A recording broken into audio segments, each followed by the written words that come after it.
नमस्कार प्यारे विद्यार्थियों, आज हम धर्मवीर भारती की अगली कविता विप्रलब्धा पढ़ेंगे।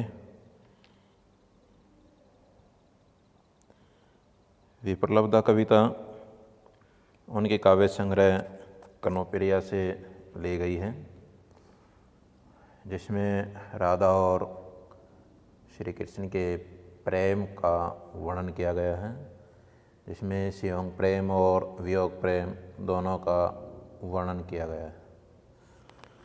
ये जो हमारे पास आज कविता है विप्रलब्धा, जो हमारे विषय के अंदर लगी हुई है, ये उसके राधा का जो वियोग है उस वियोग को दर्शाती है। विप्रलब्धा का अर्थ होता है कि जब नायिका का प्रेमी वचन देकर कहीं चला जाए और वापस न आए तो उस समय वो वियोग के अंदर तड़पती है, दुख होता उसे। तो ये उसका अर्थ रहेगा विप्रलब्धा का।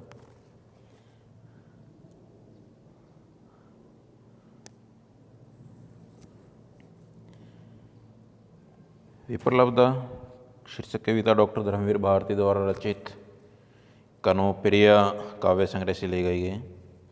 इसमें कवि ने जो विरहिणी है नायिका राधा, उसकी पीड़ा का वर्णन किया गया है। जब नायिका नायक के साथ थी, उसके शरीर में खुशी थी, मन में उमंग थी, परंतु अब उसका जो प्रियतम है उसके पास नहीं है, तो वह तन और मन दोनों से अत्यधिक व्याकुल है। अब वो अकेली है, अकेलापन उसे काटने को दौड़ता है। कृष्ण के चले जाने के बाद उसकी जो स्थिति है वो उस बुझी हुई राख के समान हो चुकी है। उस गीत के समान उसकी स्थिति है जिस गीत का स्वर भंग हो चुका है। उसकी स्थिति ऐसे है जैसे डूबता हुआ चंद्रमा। उसकी स्थिति ऐसे है खाली बर्तन की तरह, बीते हुए पलों के समान।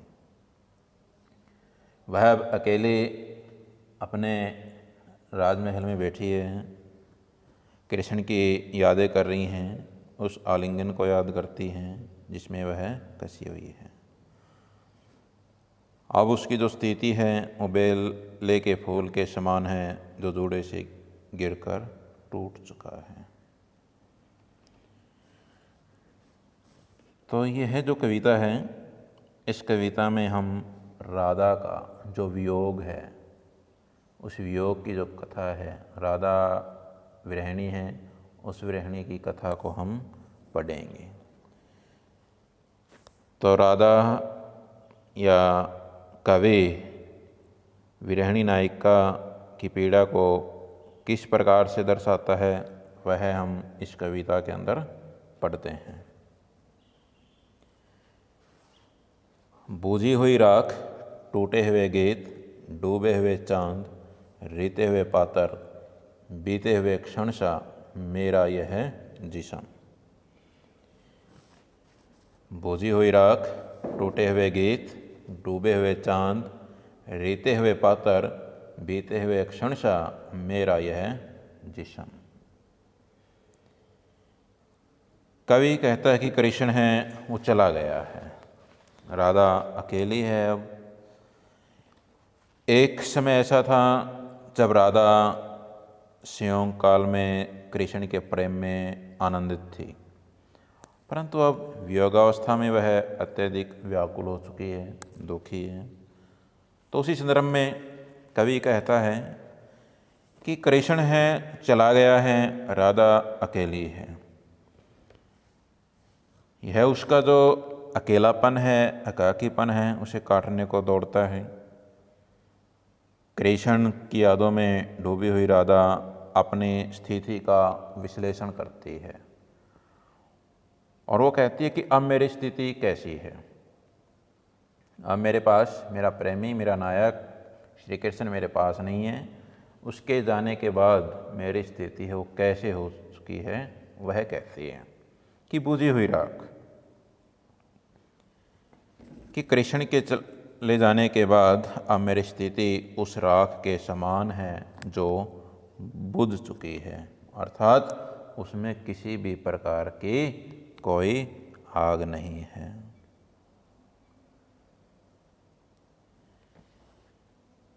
टूटे हुए गीत,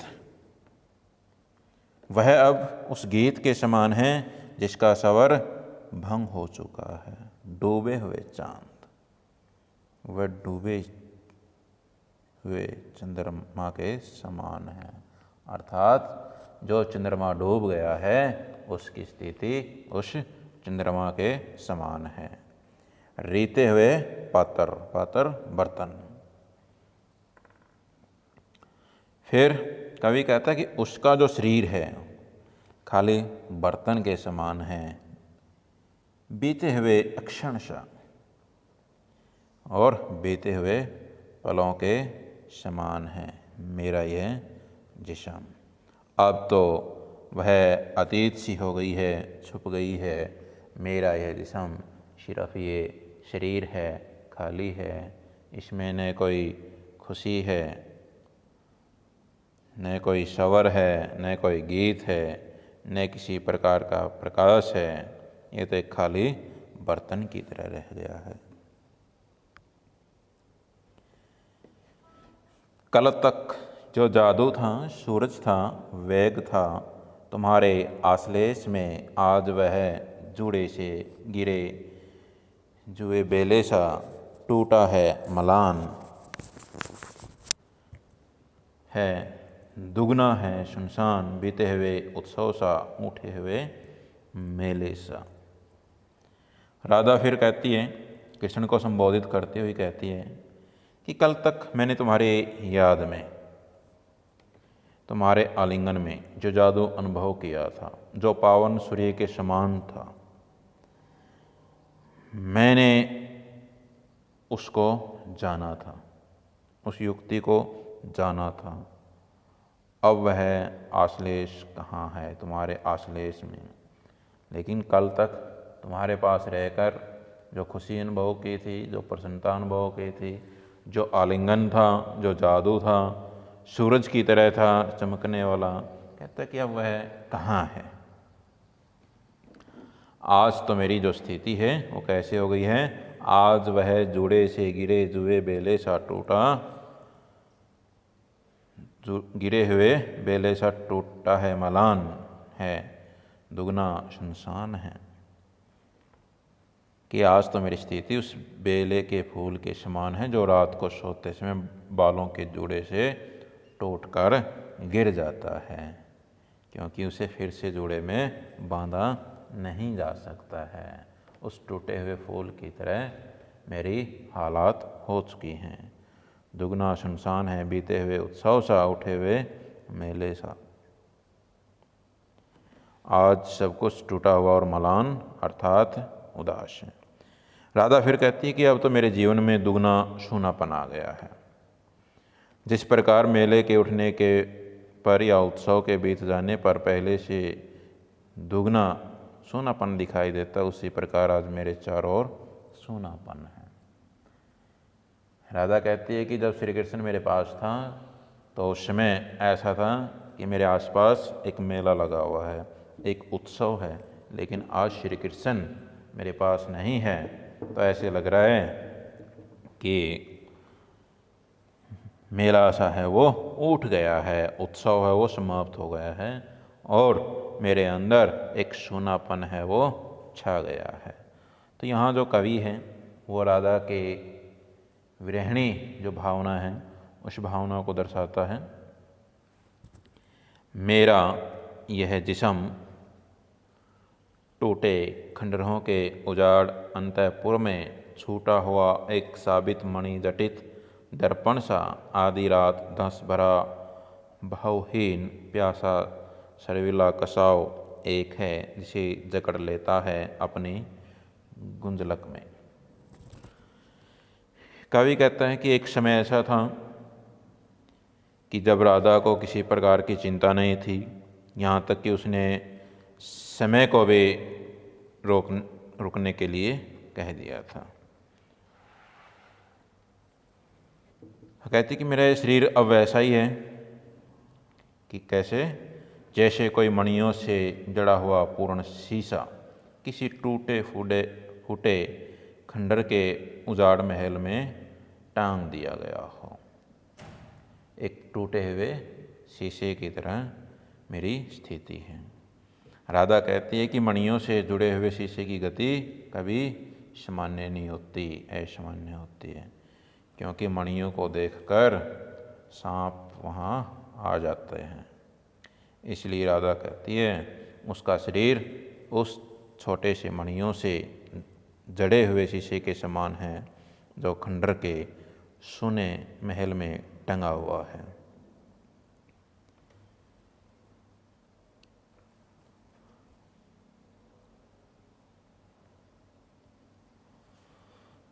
जो सुने महल के अंदर टंगा हुआ है, जिसे आधी रात के समय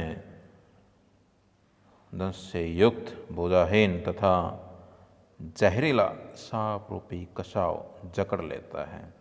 उसका यह कसाव न टूट सकने वाला कुंडल है, अपनी गुंजलक में, गुंजलक का अर्थ है यहाँ कुंडल, जो निरंतर कसता चला जाता है और दर्पण को व्यथा भोगनी पड़ती है।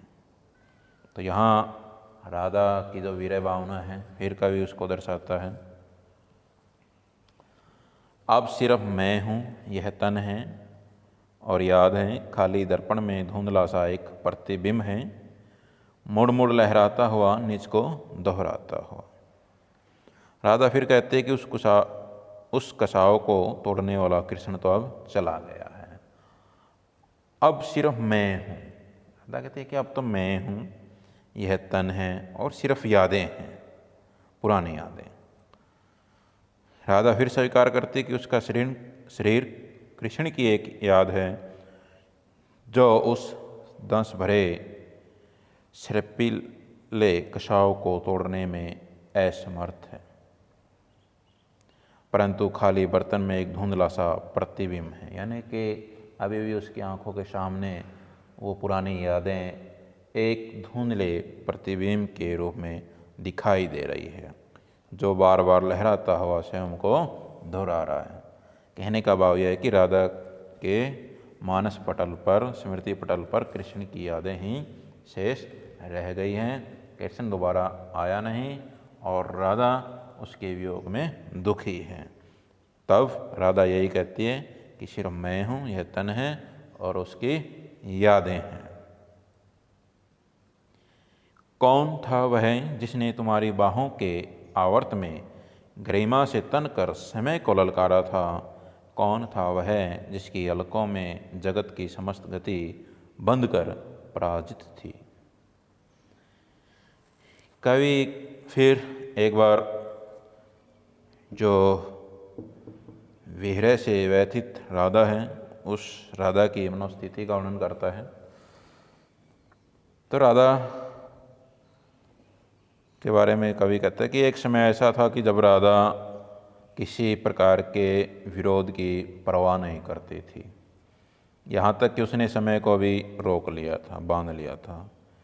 लेकिन अब कृष्ण की यादों में डूबी हुई है और मानो वह कृष्ण से कहती है कि अब जो तुम्हारी राधा है, उस राधा का स्वरूप बदल गया है, वह बेसहारा हो गई है, असमर्थ है। और वह कृष्ण से पूछती है कि मुझे बताओ वह कौन था जिसने समय की बाधा को भी सहन नहीं किया, कि कौन था वह जिसने तुम्हारी बाहों के आवर्त में गरिमा से तनकर समय को ललकारा था। तो कृष्ण से पूछती है कि मुझे बताओ वह कौन था जिसने समय की बाधा को भी सहन नहीं किया, अर्थात तुम्हारे प्रेम को प्राप्त करके गौरवान्वित होकर समय को भी तुच्छ माना था, कुछ भी नहीं माना था।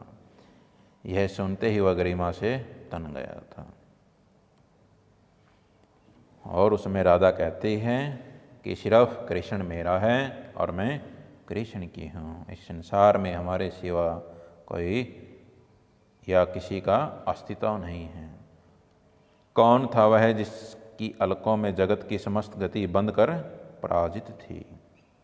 यही नहीं, वह कृष्ण से कहती है कि मुझे यह बताओ कि जिस राधा के अलकों में संसार की गति रुक गई थी, जिसके इशारों पर चारों दिशाएं जुड़ गई थी, जिससे सब कुछ हार गया था, वह राधा कौन थी? अरे कृष्ण, वह तुम्हारी कनुप्रिया थी, वह तुम्हारी राधा थी। तो कवि यहाँ स्पष्ट करता है कि समय और दिशाएं नारी का ही एक रूप है। कौन था वह जिसके चरम साक्षात्कार का एक गहरा क्षण सारे इतिहास से बड़ा था, सशक्त था। चरम साक्षात्कार यानी कि गहरा मिलन, प्रगाढ़ मिलन जिसे हम कहते हैं।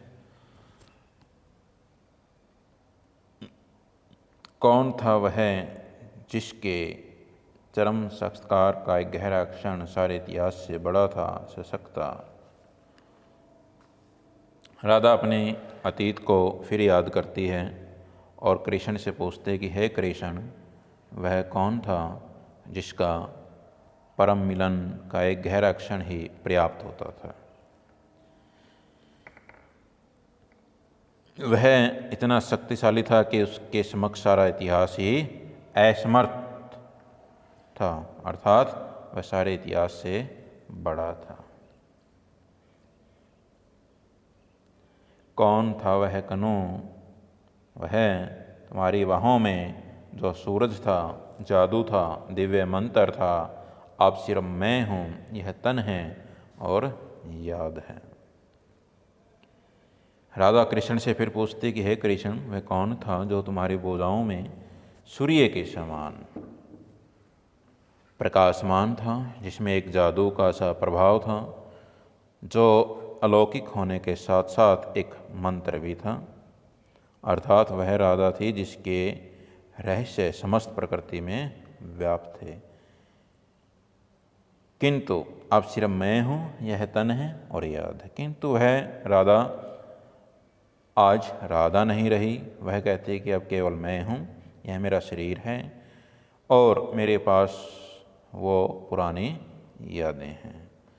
तो यहाँ जो कवि है राधा को अपने अतीत काल की स्मृतियों में डूबा हुआ उपस्थित करता है।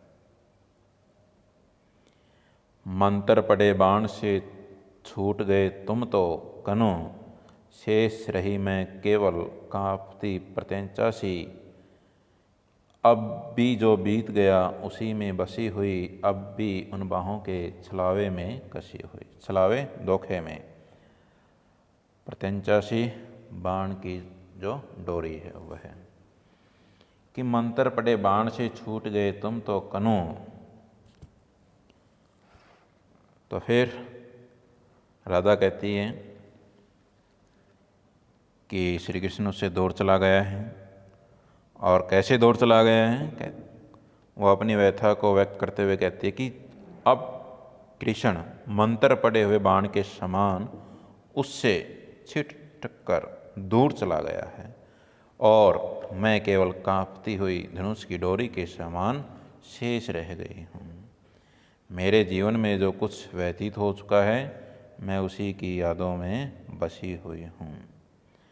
आज मैं कृष्ण की भुजाओं के धोखे में कसी हुई हूँ, अर्थात अब भी उसी आलिंगन की अनुभूति की कल्पना करती रहती हूँ और मैं समझती हूँ कि कृष्ण ने मुझे बाहों में कसा हुआ है।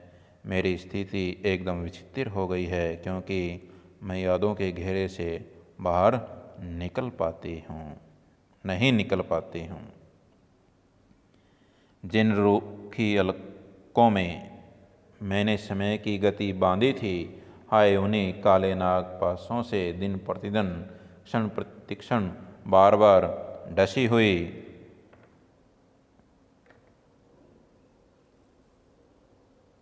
अब सिर्फ मैं हूँ, यह तन है और संशय है।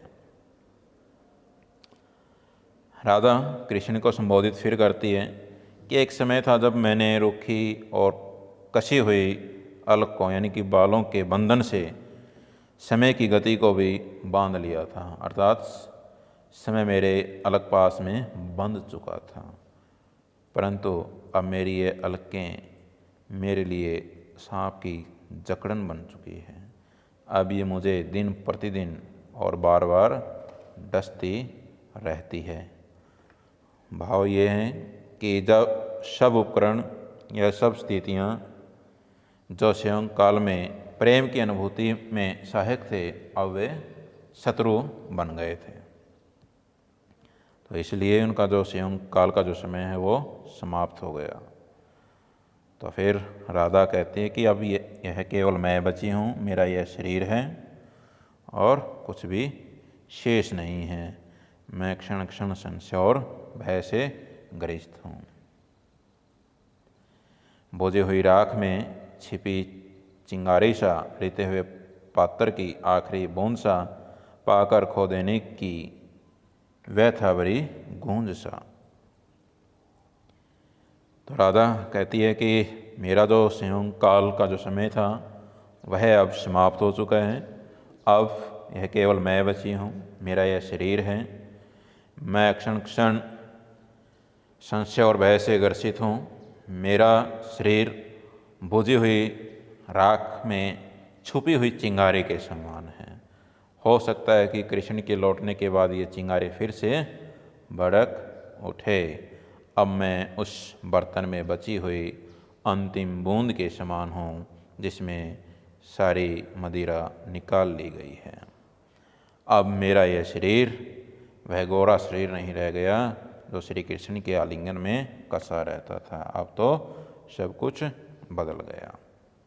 अब उसके पास मात्र शरीर है, संशय है और कुछ भी नहीं है। तो यह जो कविता है धर्मवीर भारती की विप्रलब्धा, ये काव्य संग्रह कनुप्रिया से ली गई विप्रलब्धा, जिसमें राधा और श्री कृष्ण के प्रेम को दर्शाया गया है। और इस विप्रलब्धा कविता के अंदर राधा की वियोगावस्था को दर्शाया गया है। धन्यवाद।